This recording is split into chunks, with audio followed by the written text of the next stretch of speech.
오늘은 종교개혁주일입니다. 마틴 루터가 601년 전인 1517년 10월 31일에 로마 캐톨릭을 대항하여 위텐베르크 성당 입구에 교회가 잘못하고 있는 95개의 반박하는 조항을 게시하면서 오직 은혜, 오직 믿음을 강조하며 교회와 교회 제도를 새롭게 개혁하기 위하여 성경으로 돌아가자는 개혁운동이었습니다. 우리 교회는 개혁주의를 표방합니다. 개혁주의는 계속 개혁되어야 합니다. 인간의 저성은 평안할 때 그리고 교회가 부흥할 때 나태해지고 항상 넘어질 위험성이 도사리고 있기 때문에 각성하여서 넘어질까 조심하고 두렵고 떨림으로 구원을 이루면서 우리에게 맡겨진 사명을 감당하는 우리의 삶이 되는데 이것을 위해서 하나님 중심, 말씀 중심, 그리고 교회 중심의 삶을 사는 것이 개혁주의자들의 삶입니다. 오늘 본문을 통해서 빛을 발하라 하는 제목으로 세 가지를 상고하고자 합니다. 첫 번째, 세상에서 빛을 발한다는 의미가 무엇인지, 그리고 두 번째, 그 빛을 발해야 하는 이유가 무엇이며, 세 번째로 빛을 발하는 방법이 무엇인지를 살펴보기를 원합니다. 오늘 본문 19절에 보게 되면은 다시는 해가 빛이 되지 아니하고 달이 빛을 비추지 않을 것이요 오직 여호와가 영원한 빛이 되시며 그분의 영광이 우리의 삶 속에서 임할 것이다. 그분의 영광이 우리의 영광이 되는 이것을 위하여 우리는 빛을 발해야 됩니다. 결론적으로 말씀드린다면 예수 그리스도를 전파하는 것입니다. 예수님은 이 세상에 빛으로 오셨습니다. 이사야 9장 2절에 흑암에 행하던 백성이 큰 빛을 보고 사망의 그늘진 땅에 거주하던 자에게 빛이 비추도다. 그러면 첫 번째로 세상에서 빛을 발한다는 의미가 무엇일까요? 1절과 2절을 보면 일어나라 빛을 발하라 이는 내 빛이 이르렀고 여호와의 영광이 내 위에 임하였음이니라. 보라 어둠이 땅을 덮을 것이며 캄캄함이 만민을 가리려니와 오직 여호와께서 내 위에 임하실 것이며 그의 영광이 내 위에 나타나리니. 이 짧은 두 구절에 내 위에라는 것이 세 번이나 반복하고 있습니다. 바로 하나님의 영광을 경험한 주님의 백성들은 삶 속에서 하나님의 통치를 받으며 그분의 영광을 위하여 살아가되 이 땅에서 하나님의 공의가 이루어지도록 어둠 속에서 우리에게 임하신 그분의 빛을 전하는 것을 의미합니다. 곧 죄에 빠진 인생들을 구원하시고자 이 땅에 빛으로 오신 예수님을 선포하는 삶을 사는 것이 빛을 발하는 것입니다. 창세기 2장 15절에 보면 여호와 하나님이 그 사람을 이끌어 에덴 동산에 두어 그것을 경작하며 지키게 하시고, 여기에 경작하며라는 단어 영어로 cultivate이 바로 문화라는 culture라는 단어와 깊은 연관이 있습니다. 우리는 땅을 경작하듯이 문화를 발전시켜 나가야 됩니다. 하나님께서는 우리를 만물의 영장으로 삼아주시고 이 자연을 지키라고 말씀하셨지만 어리석은 자들이 자연을 보호하지 아니하고 바다의 물고기들을 어린 새끼까지 그냥 쌍그리 잡아 먹고, 중국 놈들이 그냥 남의 땅에 와서 그냥 쌍그리 저인만 그물로 싹 쓸어가고 있어요. 그런 강도 같은 나라가 어디 있습니까? 더 답답한 거는 북한 애들이 걔네들한테 동해안까지 그 고기잡이 할 수 있는 것을 허락했다는 거예요. 그래서 걔네들이 쭉 서해 남해로 해서 동해까지 가서 북한 해역에 있는 그 고기잡이하고 남한에 있는 고기들은 건드리지도 않고 그냥 싹 지나갈까요? 싹 다스리면서 가는 거예요. 남한의 해경들이 조사를 하면은 이거 다 북한 동쪽에서 다 잡은 거라 하면서 허가증을 내면 아무 소리도 할 수 없는 참으로 안타까운 상황이 있죠. 그리고 사람들이 해변가에 관광지 개발한다고 산호초를 마구 없애는 바람에 쓰나미의 피해를 엄청 받게 되고 석유와 석탄, 자동차와 비행기 및 건물 냉난방에 쓰이는 석유와 천연가스 같은 화석 연료의 연소에 따라서 대기 중에 이산화탄소가 배출되므로 지구가 온난화로 고통받고 있습니다. 그래서 전염병도 이전보다도 더욱 자주 창궐하여 수많은 인명을 앗아갑니다. 그나마 넓은 밀림 지역인 아마존이라든지 아프리카의 정글들이 그 많은 이산화탄소를 받아 마시는 1등 공신이었는데 그 지역에도 벌목을 마구잡이로 하는 바람에 지구의 온난화가 더 심해지고 있고요. 지구가 고통받고 있고 우리가 고통받고 있습니다. 우리는 역사 가운데 자연과 더불어 우리의 예술이 발전되어 왔습니다. 흘러가는 시냇물 소리와 동물들의 지저귀는 소리를 들으면서 음악을 만들었고 아름다운 꽃의 색상과 구름 뒤에 빛나는 태양으로 아름다운 장관을 수폭에 담았으며 자연의 다양한 색상을 보면서 옷의 색상을 구상하고 멋진 패션이 발전되어 왔습니다. 태양을 사용하여 해시계를 발견하고요. 자연을 통해서 과학의 많은 아이디어를 얻고 과학을, 문화를 발전시켰습니다. 한 예로서 아이작 뉴턴이 사과나무 아래 누웠다가 떨어지는 사과를 보며 만유인력의 법칙을 깨달았다고 하는 것은 실은 후대 사람들이 만들어낸 허구이지만 그가 사과나무 아래에서 자주 휴식을 가졌다는 것은 사실이기에 충분히 가능성이 있는 추측이라는 거죠. 예술이나 과학이 문해운동 이후에 인본주의가 왕성했을 때보다 문해운동 이전에 하나님 중심의 삶을 살았던 시절에 더 많은 과학의 발전과 예술의 발전이 있었다고 저는 확신합니다. 인간 중심이 되다 보니까 사람의 머리도 아주 형편없이 되는 거예요. 성령님이 우리의 영혼을 구원하시는 분이시고 우리를 새롭게 하는 분이신 동시에 우리에게 지혜와 총명을 주신다는데 그 지혜의 영이라는 것이 어떤 지혜라고 생각합니까? 하나님을 아는 지혜요. 또한 이 세상에서 문화를 발전시키게 하는 그런 지혜도 포함되어 있다고 생각합니다.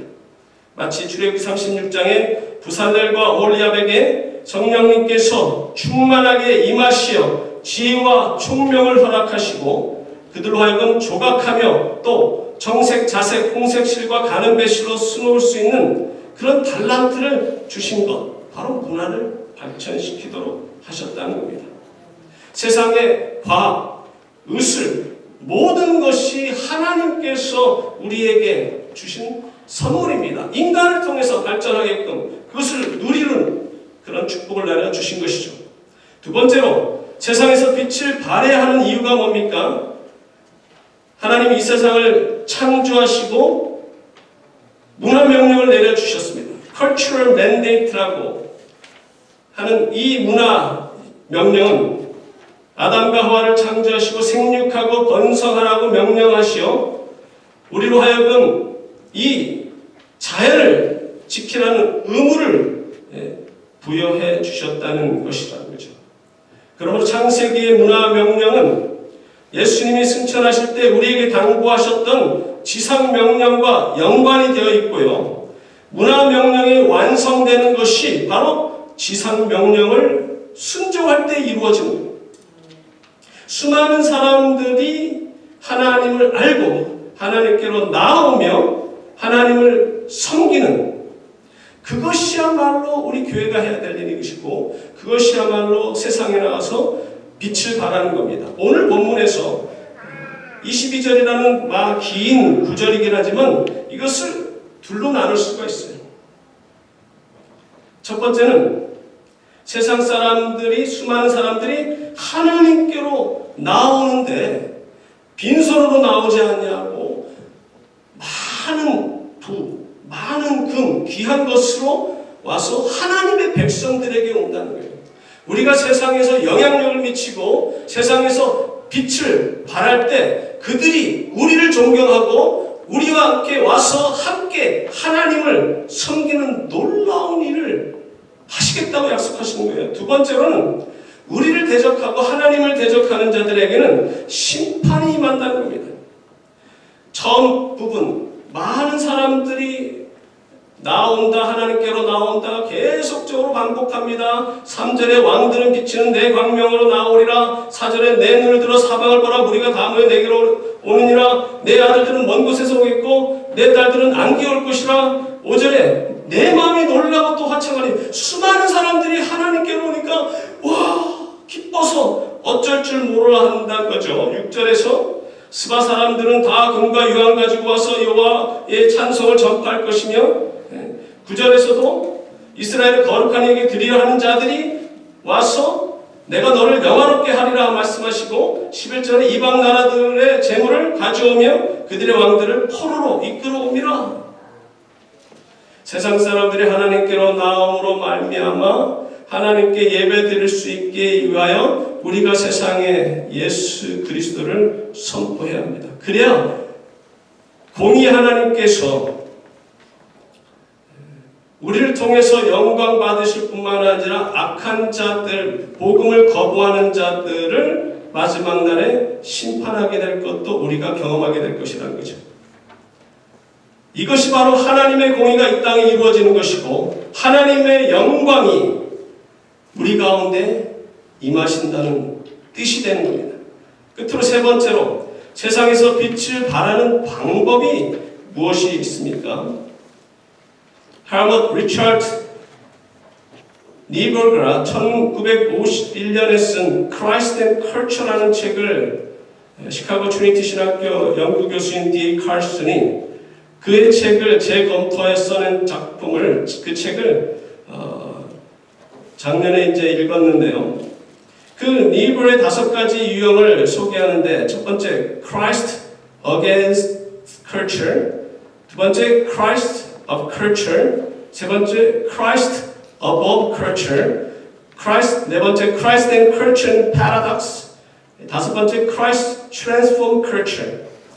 이 기독교가 문화를 대적하고 또 흡수되고 그 위에 있고 서로 간에 갈등이 있는 것보다는 마지막 5번째, 이 문화를 기독교인들이 변화시켜야 되는 것을 이 니벌은 권하고 있다는 겁니다. 그의 책에서 언급하듯이 세상의 문화 속에는 죄가 가득하지만 절망적이지 않고 예수 그리스도로 인하여 죄 문제를 해결받을 때 문화도 변화되는 희망이 있고, 더 나아가 세상의 죄를 피하지 말고 그 죄와 맞서서 죄를 이기라고 말하고 있습니다.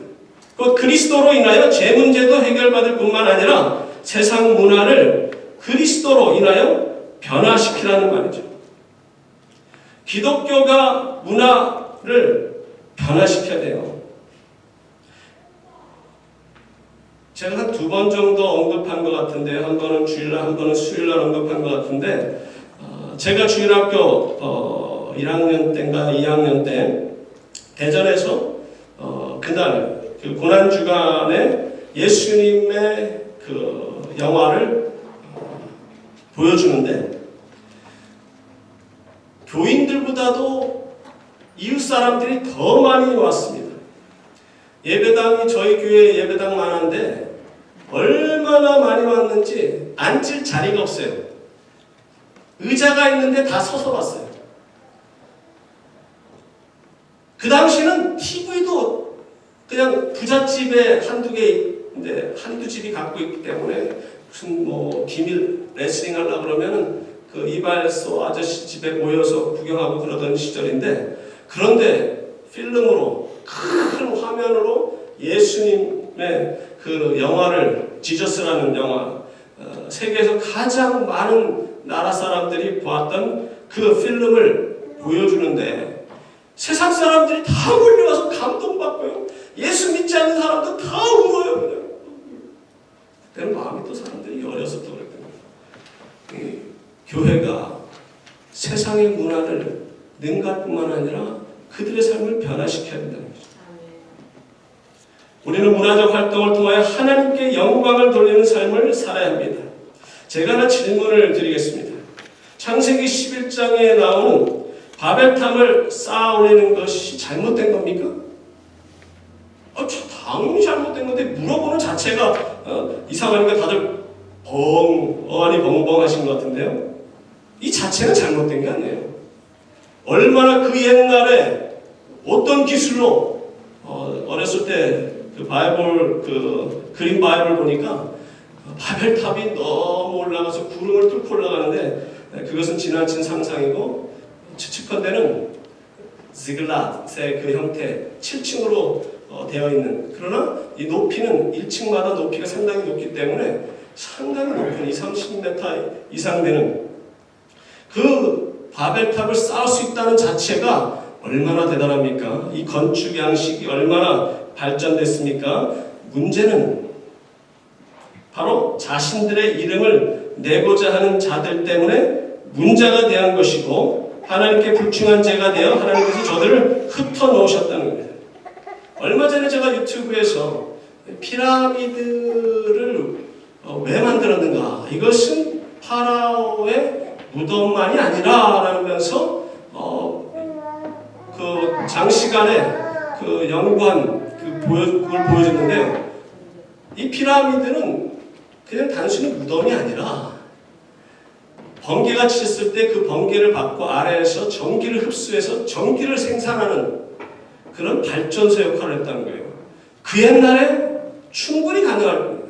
여러분들 그 책들 보게 되면요, 아리스토텔, 영어로 발음하면 아리스타를 같은 사람은 그의 그림에 우리가 갖고 있는 그 헬리콥터의 그림을 그리고 상상 못하는 과거의 이 사람들의 지혜가 놀랍습니다. 그리고 그 일하는 자체가 귀한 겁니다.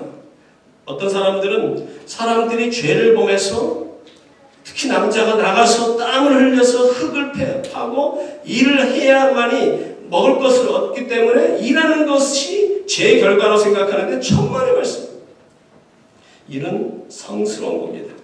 하나님께서도 일하셨고 예수님도 일하셨습니다. 요한복음 5장 17절에 예수께서 그들에게 이르시되 내 아버지께서 이제까지 일하시니 나도 일하신다. 아담과 하와가 에덴 동산에서 죄를 범하기 전에 얼마나 바빴는지 한번 상상해 보십시오. 그 많은 동물들과 식물들의 이름을 지었고 동산을 지키는 동산지기 역할을 했으니 말입니다. 그 많은 식물, 동물들을 이름을 줬다. 그러니까 IQ가 한 250은 됐을 거예요. 성경에 나오지 않지만 죄의 결과 중에 하나가 이 IQ가 팍 떨어져 머리가 나빠지는 것도 하나의 죄의 결과라고 생각되는데요. 오래전 뉴욕타임스에서 캠브리지 대학 교수 칼린 레퓨리어라는 사람이 발표한 유럽 역사에 대한 학설은 지금까지 학설을 뒤엎는 놀라운 학설이었습니다. 고대 유럽에 대한 지금까지 지배적인 학설은 정복자들에 의해 형성되었다는 것이었는데요. 레프르 교수는 언어와 곡식의 고고학적인 연구를 통하여 다음과 같은 사실을 주장했습니다. 무력을 사용하는 정복자에 의해서가 아니라 좋은 땅을 찾아 다닌 평화로운 농업 이민에 의해서 고대 서양 문명이 싹트고 유럽인이 정착되었다는 것이죠. 땅을 경작하고 문화를 개발하는 것이 사회를 변화시키는 겁니다. 그럼 오늘 본문을 통해서 우리가 우리를 자성하는 시간을 갖기를 원합니다. 왜 한국교회가, 이것은 한국에 있는 한국교회뿐만 아니라 미국에 있는 이민교회도 포함되는데 세상에서 빛과 소금의 역할을 감당하면서 예수 그리스도를 선포하는데 왜 실패하고 있습니까? 첫 번째로 세상과 구별된 삶을 살으라는 말씀을 곡해하여 아예 세상과 담을 쌓고 살아왔습니다. 세상과 구분되어야 한다는 것은 악한 세상과 짝하지 말고 거룩한 성도들답게 거룩하게 살으라는 말이지, 조선시대의 불교처럼 세상과 분리되어서 이전에 고려시대 숭불 정책에 힘입어 사람들과 함께 있었던 불교가 조선시대 억불 정책 혹은 배불 정책으로 인하여 탄압을 받고 산으로 쫓겨나서 사람들과 멀리 떨어져 있는 그런 것처럼 교회가 세상 속에 들어가서 세상을 변화시켜야 되는데 세상과 담을 쌓고 우리끼리 모여서 우리만 하나님 앞에 예배 잘 드리고 우리만 천국가면 된다는 식이에요. 이것이 문제라는 겁니다. 실패한 또 다른 이유는 이원론적 사상, 곧 영은 거룩하고 좋은 것이지만 육체는 악하다는 그런 사상이 우리 가운데 깔려있다는 겁니다. 신앙인들 중에 구원받았으니 가족들을 팽개치고 기도원에 들어가 자기만 열심히 기도하는 그 많은 그 여자들, 그것도 문제고요. 목사 안수를 받고 나서는 부부관계를 갖는 것은 성스러운 것이 아니라고 치부하여 부부관계를 소홀히 여기고 자녀들에게도 지나친 요구를 하는 경우가 있는데, 예를 들어서 자녀들에게 다른 친구들처럼 연예인들을 좋아하고 유행가를 좋아하는 것을 용납하지 않고 성경 읽어, 찬송 불러야 돼 그러면서 교회에서 잘 알아듣지도 못하는 아이를 앉혀놓고 1시간 반 아주 고문을 하고 있어요. 고문. 친구들과 어울리는 것을 막 싫어하고 누구랑 놀아야 돼, 일하라고 놀지 마. 그러니까 아이들이 둘 중에 하나예요. 부모의 말을 잘 듣고 아이들과 멀어지든지, 그 친구들하고 더 가까워지면서 부모하고 멀어지든지. 여러분들, 한번 이런 제안을 제가 드리고 싶습니다. 연세가 있으시고 자녀들이 다 성장하신 분들은 뭐 이런 제안이 아무 소용없지만, 어린 중고등부 아이들, 주일학교 아이들을 둔 부모들한테 제가 권하고 싶은 거는 가끔 뉴욕에 옛날에 G.O.D인가 뭐 걔네들도 G.O.D가 아니고 어떤 그룹이 와서 뭐 난리 법석이고 뭐 거기 가는 그 사람들도 봤고 그러는데, 아이들이 그 좋아하는 아이돌이 뉴욕에 와서 공연을 해요. 애들이 가고 싶고 또 자기 베스트 프렌드는 아예 돈도 없어서 그 비싼 티켓을 살 수 없을 때 여러분들이 그 티켓을 사가지고 여러분들의 자녀, 딸이든 아들이든 그 친구까지 티켓을 사서 같이 데려가는 거예요. 그 엄마는 그 무대 앞에서 아이들과 함께 좋다고 이렇게 하고, 아빠는 딸이든 아들하고 별로 대화도 안 하는 사람이지만 자동차로 뉴욕까지 라이드를 해주고, 들어가기 싫으면 어디 가서 시간 보내다가 나중에 픽업하러 오면 되고. 만약에 아이들한테 그걸 하잖아요. 그러면 부모와 대화가 단절된 그 사이는 그날로 친구가 됩니다. 그리고 친구였던 그 사이는 여러분들 자녀들의 아이돌이 돼요. 과거 유승준이 얼마나 젊은 애들한테 영향력을 미쳤습니까? 그 친구가 교회에서 무슨 특별 콘서트 하면 아이들이 몰려왔고요. 그 친구 입에서 나오는 복음의 한 메시지는 목사들이 1년 동안 애들한테 설교하는 것보다 더 영향력이 있어요. 그런데 바보같이 아니 군대 오면 가면 되지 뭐 안 간다는 소리 하고 그 말 해놓고 또 아예 그냥 미국에 와서 그 시민권 따고 그런 바람에 저모양적골 됐잖아요. 아주 좋은 그 문화의 이 전도자가 사라져 버렸어요. 근데 더 코미디는 뭐냐? 지금 그때가 언제적이에요? 젊은 친구가 그런 실수했다고 이 남한 정부에서 받아들이지 않는 건 진짜 또 코미디예요. 참 한심한 거예요. 제가 할로윈 때 지난주에 그랬죠. 아이들하고 같이 취하러 돌아다니지 말라고. 그럼 나한테 걸리면 혼난다고. 그런데 학교에서 아이들 보고 할로윈 커스텀 하고 오라는데 여러분들 어떻게 할 거예요? 안 돼! 그럼 그렇게 하면 돼! 아무것도 입고 하지 않고. 그럼 완전 왕따다는 거예요. 할 수 없이 누가 눈물 머금고 겨자 먹고 눈물 먹듯이 눈물을 뭐예요? 하여튼 그런 말 있잖아요. 하듯이 그냥 할 수 없이 그냥 천사의 그 슈퍼스타 그런 옷을 입히고 학교에 보내는 이거는요 어쩔 수 없어요. 우리 신앙의 선배들이 세상에서 세상의 문화에게 졌기 때문에 허용할 수밖에 없어요. 어떡합니까? 교회가 크리스마스 때 우리 유장로님 산타클로스가 오셔가지고 선물을 주는 거 어떻게 하냐는 거죠. 이것도 역시 문화가 교회에 와서 영향력을 미쳤는데 우리 선배들이 그것을 억제 못했어요. 크리스마스 카드를 사려고 그러는데 예수님 새로 태어나신 아기 예수님보다는 산타클로스가 더 많은 이유가 뭡니까? 우리 선배들이 문화를 지배하지 못했고 문화를 변화시키지 못한 탓이에요. 그거 어떡합니까? 할 수 없는 것이죠. 제가 개혁교회에서 전도사 생활할 때 아이들이 와이셔츠에서 넥타이를 메고 구두 신고 교회를 나와요. 바지, 양복 바지 입고. 참 기특하면서도 너무나 안 됐어요. 바깥에 농구 골대가 있는데 그림의 떡입니다. 그리고 그 교회에서는 기타로 찬양하는 것도 금합니다. 그래서 제가 장로님들 말씀 잘 듣고 찬양도 안 하고 아이들하고 성경 공부만 하고 나가서 농구도 안 하고 그럴 사람으로 보이지는 않죠. 애들 앞에서 기타 치고 찬양하고 양복 입은 상태에서 구두 신은 상태에서 아이들하고 같이 농구하고 처음에는 안 하려고 그래요. 와서 괜찮은데 안 하려고 한두 주는 이렇게 그냥 뺍니다. 나중에는 얼마나 이놈들이 잘 노는지 농구도 잘하고. 교회가 이 세상의 문화를 다 단절시키고 그 아이들한테 이래라 저래라 하루아침에 여러분들의 신앙의 수준을 바라는 그런 한심한 기대를 하지 마세요.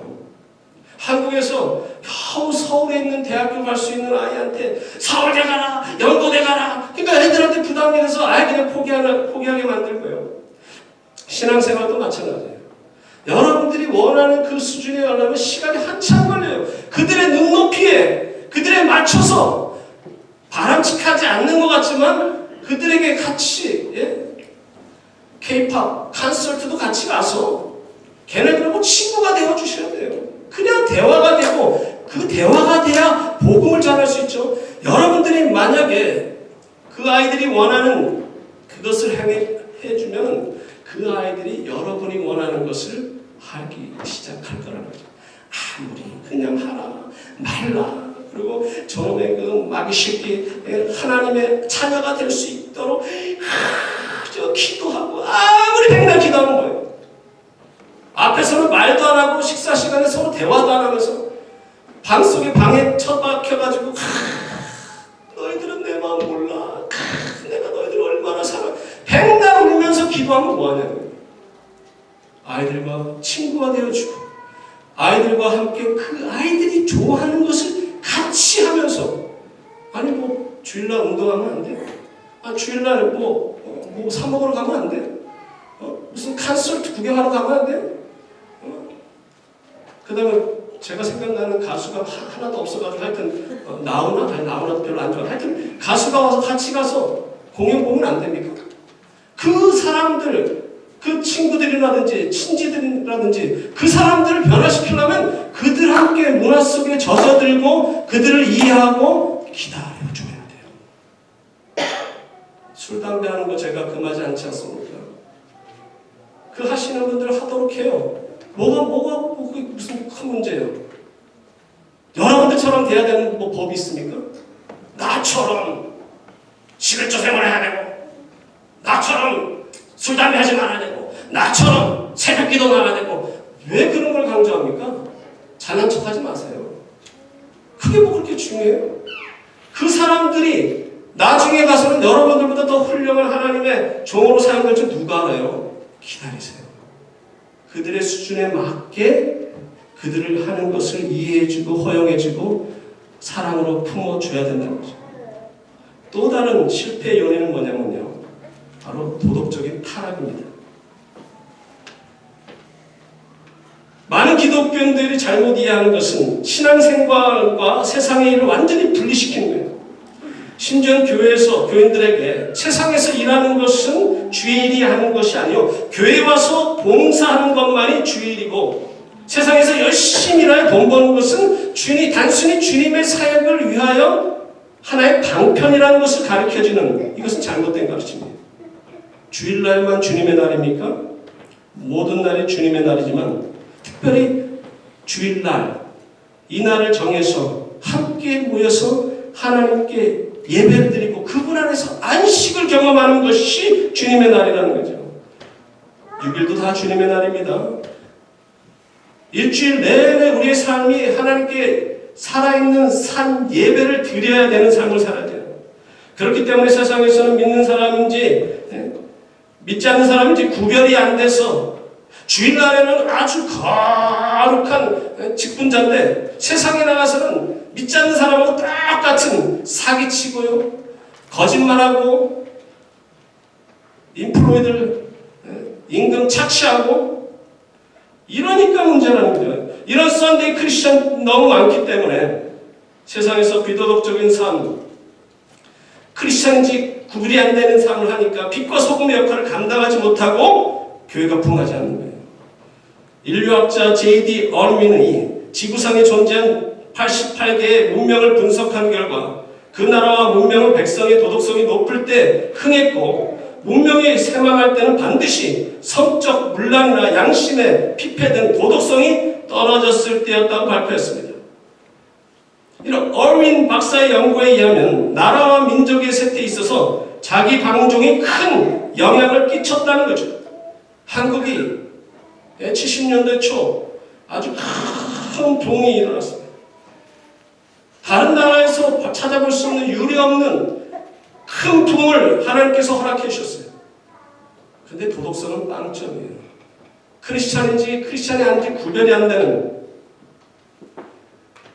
어떤 사건이 터지면 거기에 꼭 크리스찬이 있어요.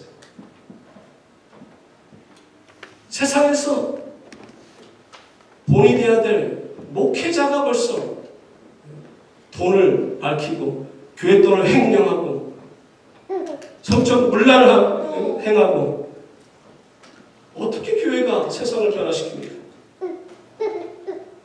구원받은 백성들이 해야 할 일들은 이 세상을 변화시키고 더 많은 사람들에게 예수 그리스도를 전하여 함께 하나님을 섬기는 백성이 되도록 노력하는 것입니다. 그래야 더 많은 사람들이 오늘 본문 20절의 말씀처럼 의롭게 되어 영원한 하나님의 나라에 들어가게 된다는 것입니다. 21절 22절에 내 백성이 다 의롭게 되어 영원히 땅을 차지하리니 그들은 내가 심은 가지요 내가 손으로 만든 것으로서 나의 영광을 나타낼 것인지 그 작은 자가 천명을 이루겠고 그 약한 자가 강국을 이룰 것이라. 때가 되면 나 여호와가 속히 이르리라. 여호와 하나님께서는 이 일을 이루시기 위해서 여러분들을 불러주셨는데 여러분들의 나태함으로 이 일이 이루어지지 않고 그날이 멀리만 보이는 이 문제가 제일 큰 문제라는 거죠. 내 자신이 변해야 됩니다. 내 자신이 개혁돼야 돼요. 내 자신이 하나님의 말씀에 순종해서 복음 전파에 앞장설 뿐만 아니라 법 없이도 살고 세상 사람들에 대해 존경을 받고, 오늘 본문에서 계속 반복하지 않습니까? 이방 사람들이 우리에게 와서 우리에게 많은 것을 가져오고, 왜 가져온다는 거예요? 우리를 존경한다는 겁니다. 우리와 함께하기를 원한다는 겁니다. 우리와 함께 하나님을 섬기기를 원한다는 것이죠. 결론의 말씀을 맺기를 원합니다. 이제 머지않아 주님께서 다시 오시는 날 예수 그리스도를 믿어 의롭게 된 우리는 영원한 하나님의 나라에 들어가서 생명수강가 좌우에 있어 달마다 열리는 생명나무 가시를 먹고 영생하게 될 것입니다. 그런데 이것은요, 피상적인 게 아니에요. 우리가 친히 경험할 거예요. 친히 입으로 손으로 따서 입으로 먹으면서 그 맛을 보게 될 것이라는 거죠. 빛으로 오신 주님께서 어둠 속에 있었던 우리를 구원하시고자 당신께서는 십자가에서 죽으시고 3시간 동안 하늘의 해도 빛을 잃었고 세상이 어두워졌고 예수 그리스도는 어둠 속으로 들어가셨지만 하나님께서 저를 죽은 자 가운데서 3일 만에 부활하셨습니다. 그 어둠 속에서 나오게 하셔서 빛으로 들어가게 하신 것처럼 우리도 이제 머지않아 하나님의 나라, 그 빛 가운데 들어가게 하실 것이므로 이 땅에 살면서 빛의 자녀답게 주님의 빛을 바라는 복음 전파에 힘써서 한 영혼이라도 더 주님 앞에 이끌고 와서 함께 영원한 나라에 들어가시는 놀라운 일을 감당하시는 여러분과 제가 되기를 소망합니다. 같이 기도하시겠습니다. 고마우신 하나님 아버지, 은혜와 사랑을 감사드립니다. 우리를 어둠 속에서 건져내 주시고 빛 가운데 거하게 하시며 빛을 선포하는